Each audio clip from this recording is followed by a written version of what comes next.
G'day, Robbie speaking. Robbie Kempson, welcome back to Driving Maul on Loud Radio. Speaking to Don and Sharky. How are you, champ? Fine, thanks yourself, big man.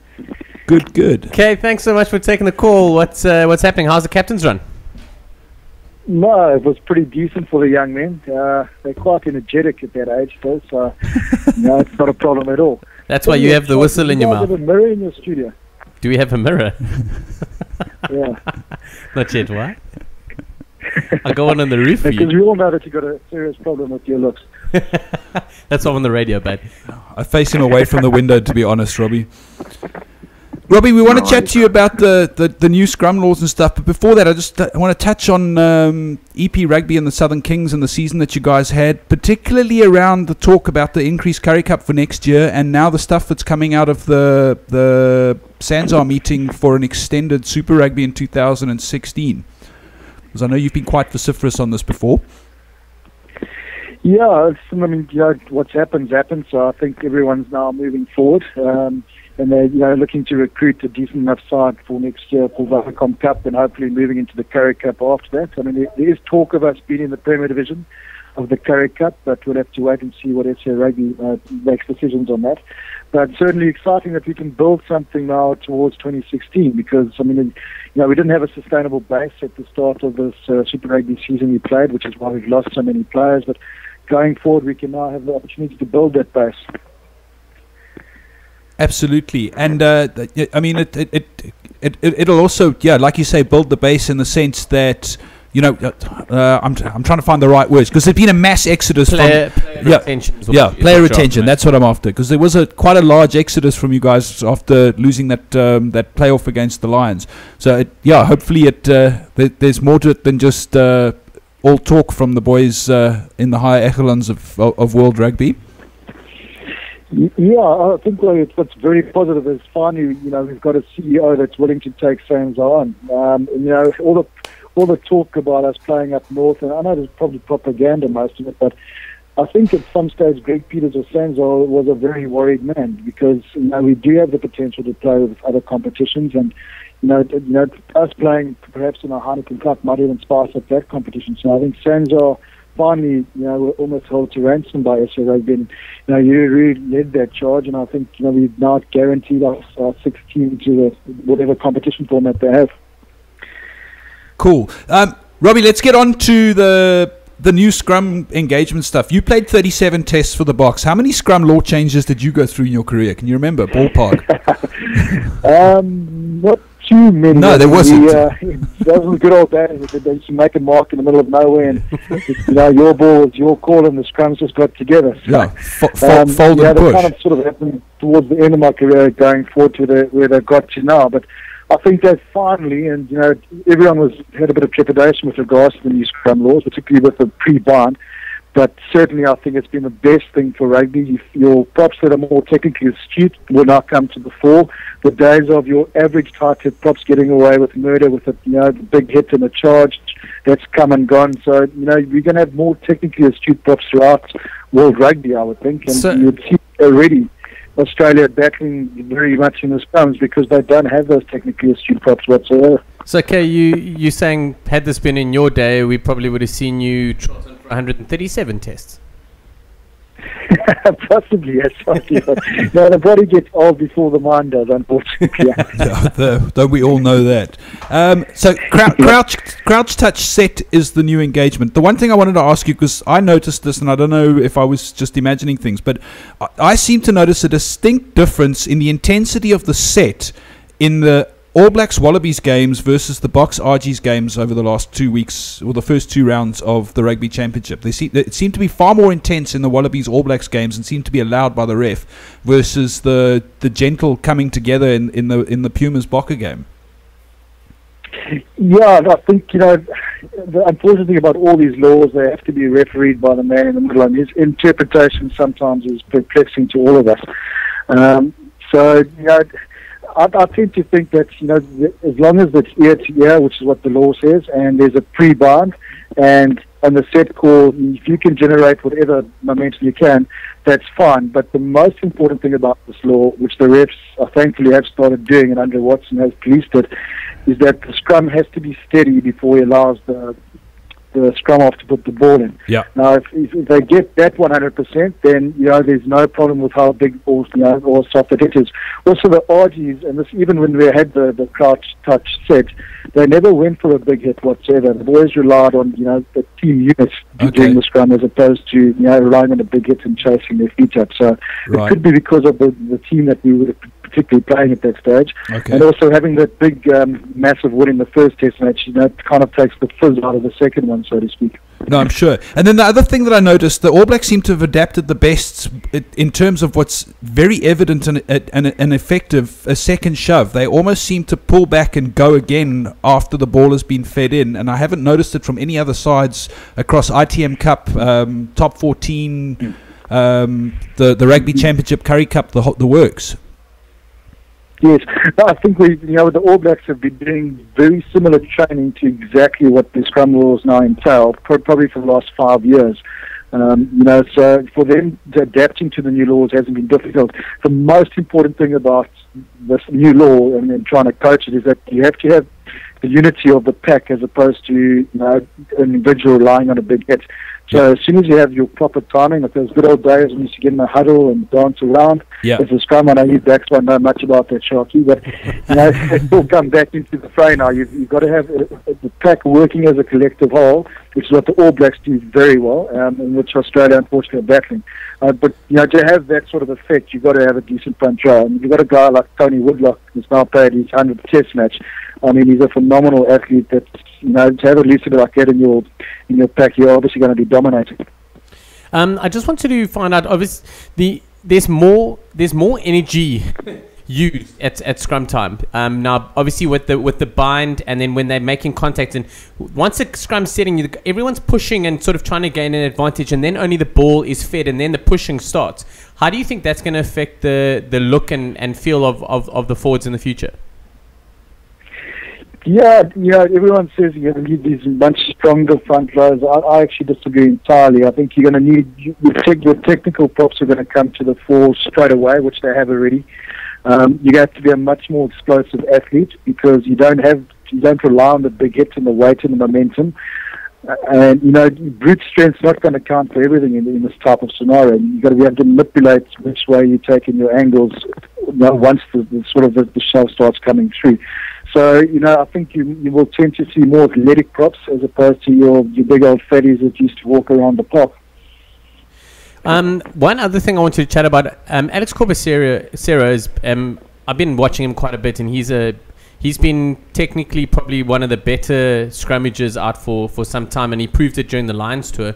How do you think this will affect him? Will he grow, or will he drop off a bit? No, he'll grow. No, he'll definitely grow. I mean, as I said, you're particularly technical. I mean, yes, you get your guys with brute strength like a Quinny Oosthuizen, but Corbicero has actually got a technique as well as strength. If a guy like Gethin Jenkins had played his whole career with his new laws, you would also accolades would be sung about him as well. So, certainly guys like that will come to the fore, and you will see the guys that have relied on these big hits. And packs like the Blue Bulls that have relied on the big hits and the momentum and all the weight behind them, they're now battling, and that's exactly, I think, what the referees probably wanted anyway. Is that you're going to have less reset scrums. That's the most important thing. You're not wasting time at that area. But rugby is meant to be about fair play, and equal play in all aspects. And now, if you've got a pack that's dominating a pack, literally because of the technical expertise, I think then it can only be good for rugby. Yeah, and then the other thing is that are we going to see an increase in the number of tight heads? Because in theory, if you look at it, if you get a unit like the All Blacks who scrum like they do as a unit and they get that second shove going, they don't actually have to try and hook the ball. And with the straight feed under the hooker's feet type thing where the hooker's obliged to hook on the defending side, a weaker scrum could get pulverized. Well, it's the one thing that the ROB probably didn't think about is that while one hooker's hooking, the rest have got all 16 feet firmly on the ground pushing. So, and now they want the ball down the straight and down the middle. But yes, you will definitely see more tight heads. And I think what you might start seeing is the good old days is that early, foot up strike from the opposing hookers, because there are ways that you can manipulate the opposition front row to have a decent strike at that ball. Okay, and then your thoughts on yellow cards for skew scrum feeds? Oh no! Yeah, well, I don't really like too many scrum halves out there. You eat them. That's the directive that's come straight from Andre Watson. I've seen the actual the writ that came through for that, and it's purely because the referees haven't policed it for so long. Yeah. Now they're wanting to make sure that it is policed, and as time will go on, as the scrum halves get used to the whole practice, I think the other card will fall away. But it's just to implement it right from the start to ensure that, yes, it is put 100% straight. I know that the referees get docked, for quite serious points if they are seen not to be adjudicating it, put in fairly. So they're unfortunately under the whip from Andre Watson. It's kind of just refereeing what they've been told to do. And then just in closing on the scrum thing, I've got two questions for you from some of our listeners and followers on Twitter. First is from @JW Kutsia, who said, if you had to convert a current South African loose head, not Cooney, into a tight head, who would it be? Yeah, listen, I'm glad he said not Cooney, because we'll never play tight head. And if I was coaching him, certainly not. No, I think Trevor Nkani, Trevor Nkani, I think deserves an opportunity. They've got 23 players and he's still not really in match 23. He's played tight at school. I know he's playing the majority of he said now, but he would be a guy that I'd definitely have a look at, because I think his body shape fits the mould of the new tight head prop. He's athletic, he's explosive, he's got all the attributes. It's just a matter of making sure he's coached. And I think a guy like Peter de Villiers, who is a tight head, would be able to assist him in that process. And then the second one is from @Boots and Bits, and I think you've touched on this quite a lot already in this chat. Are new laws better in terms of prop strength and not just weight, as one has to rely on upper body and leg drive?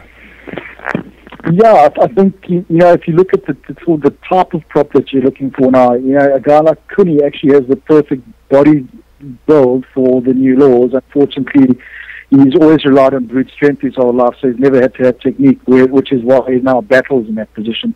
So you are going to have your more athletic, very much explosive type props. Tony Woodcock and Gethin Jenkins, those type of players will come to the fore. Awesome, Robbie, thanks so much. And then just in closing, let's chat about the Bokke quickly. Your thoughts on this weekend's test? I mean, there's been a lot of talk around the fact that the Boks haven't won at Suncorp, and they've got a history in Brisbane. The Wallabies are hurting. From my perspective, I'm kind of expecting a narrow Springbok win. I don't think that. I think we're going to knock that on the head. But from a guy that's been in the mix and around that kind of environment over the years. Yeah. What I think Heineke's done, and he's actually made the right call. I would have dropped Willie to the bench. He's got someone very solid at the back now, although he's not dynamic with his counter-attacking. So he's gone for a much more kind of conservative approach to this game, which I think is going to suit us against the Australians. And I know a lot of people have gone for a fairly close match. I think if we can dominate that opening 15 minutes, we could not put what the All Blacks got on them, but certainly we could get a good 10 to 15 point lead and probably win it there.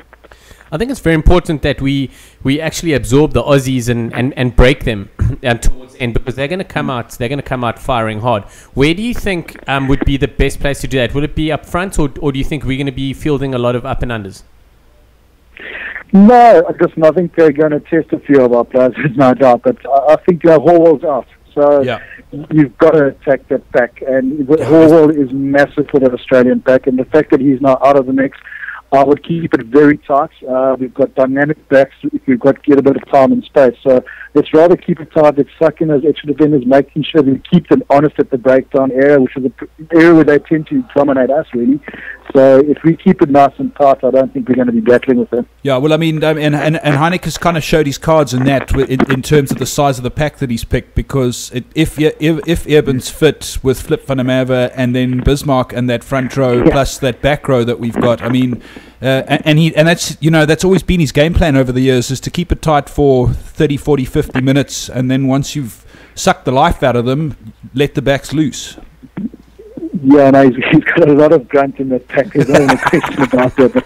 But I think coaches tend to go back to what they know, particularly in tough test matches. The way we played in the incoming test series, fantastic, was beautiful for us to watch. But when you get to these, our old rivals and your top rugby sides in the world, the All Blacks, the Australians, and England, you've got to go back to something that suits particularly our style of play and also the players that are on the field of play. And that is going to be pretty much what Heineke is going to go back to, is the way he coached the Blue Bulls. Kempson, last question. Who's going to win and by how much? Bro. Say what? Who's going to win and by how much? Well, the Springboks will definitely be winning this one. I think probably most of these games tend to be high scoring, but probably this one might be a bit tight in the view of the way we'll play it. So probably a 25-12, maybe 28-13, 14 type of score. Okay, thank you. Awesome. Robbie Kempson, thanks so much for chatting to us on Driving Maul. And yeah, good luck with EP this weekend. I know you guys had a big win last Friday. Okay, and next Thursday, I believe you might be in town for a quick splash. Yes, well, yes, Jockey. I don't know if I'm inviting you to that, though, but I know where you're going, so I'm going to join you. But thank you very much. Have a great weekend. Robbie Kempson, awesome chat. Keep well. Thanks. Bye-bye.